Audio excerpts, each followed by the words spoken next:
여러분 안녕하십니까, 마시TV입니다. 오랜만에 뵙습니다. 예, 다시 제가 돌아왔습니다. 뭐 한 명이라도 봐주실 줄 알았는데 안 보시더라도 열심히 하려고 다시 이렇게 돌아왔습니다. 여러분 다름이 아니라 오늘은 제가 정치 얘기 안 하고, 지긋지긋한 정치 얘기 안 하고, 좀 생활의 꿀팁 같은 거 한번 전달해 싶어서 영상 만들게 되었습니다.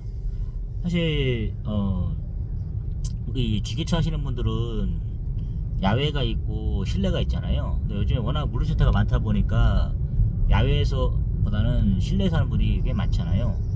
예, 그래서 뭐 주로 실내에서 하게 되면 웬만하면 뭐 이제 리치로 하게 되고, 카운터는 좀 대규모 같은 경우에는 카운터를 타는 경우도 있지만, 실내에서 대부분 이제 밖에서 이렇게 카운터 하시게 되더라고요. 카운터는 많지는 않죠, 그렇게 되더라도. 어쨌든 저는 이제 어떤 제조업체에서 카운터를 사는 입장에서 봤을 때 이제 좀 부지가 좀 넓은 편이라서 이제 좀 아스팔트 같은 거를 이렇게 깔아놨어요, 마당에. 보통 사람들은 그렇게 얘기하더라고요. 마당에는 콘크리트 치는 게 아니다. 콘크리트 바닥. 보통 일반 뭐 아스팔트 안 치고 콘크리트로 치는 경우도 있잖아요. 건물 같은 거 그렇게 하겠죠. 근데 이제 마당 같은 경우는 대부분 아스팔트를 치잖아요. 보통 아시다시피 이제 공구리 치고 그다음에 거의 와이어 메쉬를 깔잖아요. 그렇게 하면은 거의 뭐 튼튼하잖아요. 깨질 일도 없고. 그런데 제가 이제 이렇게 계속 일을 하다 보니까 좀 어떤 문제가 일어나지 있더라고요. 딴 게 아니라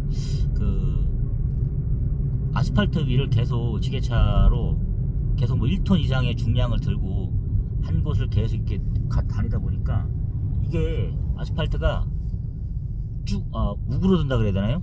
하중을 못 느끼고 계속 그 부분이 이렇게 눌리더라고요. 그 부분만, 뭔지 아시죠? 힘을 가장 많이 받는 그 부분만 이게 파여요.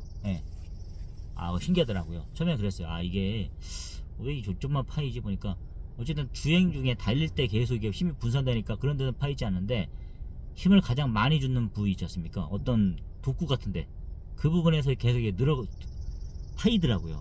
이게 계속 갈수록 그게 계속 들어가더라고요. 이게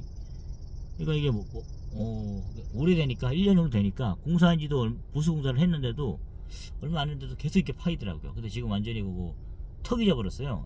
그래서 지금 비가 오면 거기에 홈에 물이 고이더라고요. 또 이제 뭐 또 사장님 지시하에 그런 거 지적사항이 나오면 또 그것도 이제 보수를 해야 될 것 같은데, 어쨌든 아시다시피 이제 그것을 하기 위해서는 그냥 거기다가 뭐 아스팔트 뭐 공구리 치고 다시 아스팔트 한다고 해서 될 게 아니잖아요. 그것을 파야 되잖아요. 그 부분 하나 좀 더 큰 부위를 드러내야 돼요. 다 파고 다시 공구리 치고 그 다음에 아스팔트를 깔아야 되잖아요. 그래야 원만하게 붙어 있잖아요. 우리 보통 도로가 다니다 보면 비로 인해 가지고 싱크홀 같은 거 보이잖아요. 그런 거 파인데, 그런 데도 마치 그런 식으로 공사하잖아요, 보수 공사. 전화하면 바로 전화해 주더라고요. 또 뭐 그런 식으로 있는데, 또 이제 그런 문제가 발생하기도 했지만, 또 최근에는 컨테이너가 이렇게 들어오다 보니까 수출하는 부품이 있어갖고, 컨테이너에다가 이제 차가 그냥 제자리 그거를 자기가 이게 그냥 세워놓고 하면 되면 모르겠는데, 이걸 막 무지하게 돌린 거예요. 왜냐면 내리기 싫으니까. 내리지 않고 그냥 뭐 두 개로 연결된 컨테이너더라고요. 트레라 보니까 1칸 2칸이 있어요. 그래서 1칸 쪽에 그거를 실어야 되니까 약간 목을 어떻게 틀더라고요. 저렇게 실는 것도 처음 봤어요. 그래서 제가 실어 드렸는데, 거기서 이제 무작위 좀 돌리다 보니까 아스팔트에서 이거 부장님도 얘기하시는 거예요. 여기 이제 아스팔트 위에서는 멈췄다가 제자리에서 바퀴를 돌리면 주행 중에 돌리는 건 상관이 없어요. 근데 멈춰갖고 제자리에서 아스팔트에서 지게차라든가 어떤 걸 돌리게 되면 아스팔트가 다 일어난다. 난 그 말이 좀 처음에 무슨 말인지 몰랐어요. 일어난다 그러길래 어떻게 일어난다는 건가 싶었는데, 확실히 그게 차이가 있더라고요. 이게 이래서 이런 표현이 있구나. 어쨌든 계속 하중을 받는 곳에서는 이게 우그러 들어갔고 평평함이 이제 홈이 생겨가지고 그렇게 되는 건 이해는 했어요. 어쩔 수 없는 부분이죠. 그걸 해서 계속 이제 일을 해야 되는 부분이니까. 그러니까 제가 봤을 때 그거는 정기적으로 주기적으로 공사를 하던가 아니면 그 부분을 뭘 다른 대책을 세워야겠더라고요. 예.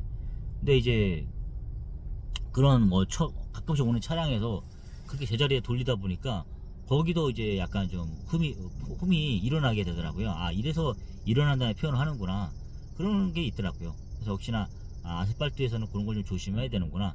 여러분도 이제 상식적으로 이제 꿀팁을 좀 이렇게 알아두시면 좋겠습니다. 사실 뭐 이렇게 마당이 있으신 분이나 단독주택이라든가 어떤 그런 곳에 생활하시는 분들은 아스팔트는 그런 곳을 좀 주의하시면은 도움이 될 거예요. 그리고 이제 아스팔트도 역시나 마찬가지로 보통 이제 저는 이제 예전에 그 하자포에 다닐 때는 그냥 공구리만 치놓고 아스팔트를 안 깔았죠. 마당이 좁으니까. 그 남의 또 임대한 거니까 또 투자할 필요가 없었던 것 같아요, 사장님이. 그러다 보니까 했는데 워낙 이제 눈이 많이 오고 미끄러지고 하다 보니까 염화칼슘을 많이 뿌렸어요. 뿌렸는데 그게 공구리 친 부분이 이게 겨울이 지나고 나서 보니까 막 일어나는 거예요. 파이더라고요. 그래서 그 부분만 많이 파여가지고 막 가루 있잖아요. 그런 공구리 가루 같은 게 막 나고 이러니까 막 쓸어도 안 되고 이렇게 된 거죠. 그래서 너무 지저분해지더라고요. 그래서 이게 참 조심해야 되는구나. 차라리 할 때 주변에 뭐 아스팔트 공사할 때 아스팔트를 깔았었어야 되는데, 물론 제가 그 회사를 이제 퇴사했기 때문에 상관없지만 그런 경우도 있더라고요. 파이더라고요. 이렇게 연막칼슘이 세니까. 근데 이제 아스팔트에서는 그게 좀 조금 한다 하더라도 아스팔트는 안 들어가잖아요. 보통 이렇게 우리 거리에 보면은 도로에서 보면 대부분 아스팔트 뿌리잖아요. 그런 것처럼 아스팔트에서 또 연막칼슘이 괜찮더라고요. 그런 일이 좀 상식적으로 이런 게 있습니다.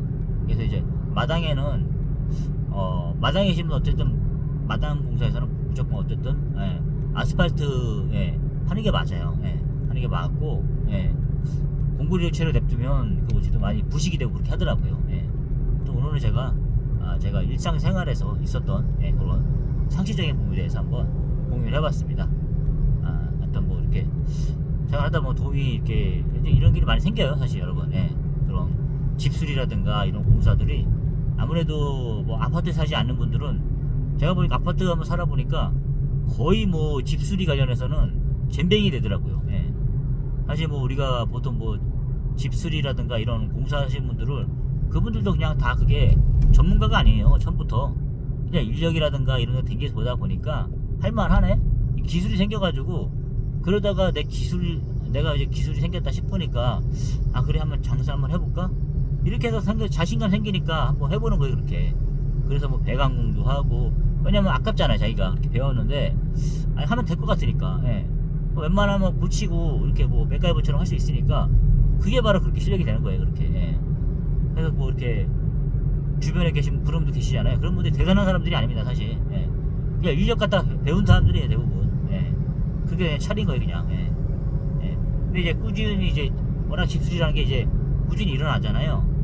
그러다 보니까 그러는 게 이제 먹고 살 수 있는 부분이 되는 거죠. 그러니까 어쨌든 제가 봤을 때는 남자분들이 아파트에 살다 보면 뭐 다 해주니까 뭐 진짜 고칠 일이 없잖아요. 근데 이제 뭐 단독이라든가 이런 데 사는 분들은 이런 거 생기거든요. 그러다 보니까 어쨌든 한편으로는 더 많이 이제 공부도 하게 되고 또 많이 알게 되는 것 같아요. 뭐 꼭 그렇게 진짜 좋은 뭐 사무직이라든가 컴퓨터직 이런 거로 진짜 튼튼하게 먹고 살 수 있는 직업이란 모르겠는데, 그렇지 않는 분들에게 있어서는 그것도 하나의 경쟁력이 될 수 있어요, 사실은. 일단 다 배워두면 다 뭐 도둑집 빼고 다 배우란 말 있잖아요. 그런 것처럼 그런 집수리 능력도 사실은 경쟁력이 될 수 있거든요. 뭐 남의 공사를 해가지고 꼭 이렇게 돈을 버는 것보다도 자기 집이 있다 그러면 어느 정도 그렇게 수리가 가능할 수 있는 부분이 있으니까 이런 것도 한번 참고해 보셨으면 좋겠습니다. 여러분 오늘도 좋은 하루 되십시오. 감사합니다.